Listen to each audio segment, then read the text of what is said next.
ఇక నుంచి CBSE rules మారబోతున్నాయి. CBSE 10వ తరగతి విద్యార్థులకు 2026 విద్యా సంవత్సరం నుంచి బోర్డు పరీక్షలు 2 సార్లు నిర్వహించబోతోంది. ఈ మేరకు నూతన విద్యా విధానం ఎన్ఈపీ ద్వారా సిఫార్సు చేసిన ప్రతిపాదనలు సిబిఎస్ఈ బోర్డు ఆమోదించింది.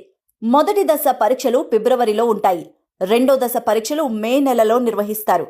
వాటి ఫలితాలను వరుసగా ఏప్రిల్ నెలలో, జూన్ నెలలో విడుదల చేస్తారు. మొదటి దశ పరీక్షలు విద్యార్థులకు తప్పనిసరి.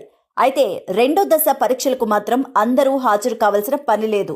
మొదటి దశ పరీక్షల్లో వచ్చిన మార్కులను ఎవరైతే మెరుగుపరుచుకోవాలని అనుకుంటున్నారో వారు సామాన్య శాస్త్రం, గణితం, సాంఘిక శాస్త్రం, లాంగ్వేజ్ల్లో ఏవేని 3 సబ్జెక్టుల పరీక్షలు రెండో దశలో రాయడానికి అనుమతిస్తారు.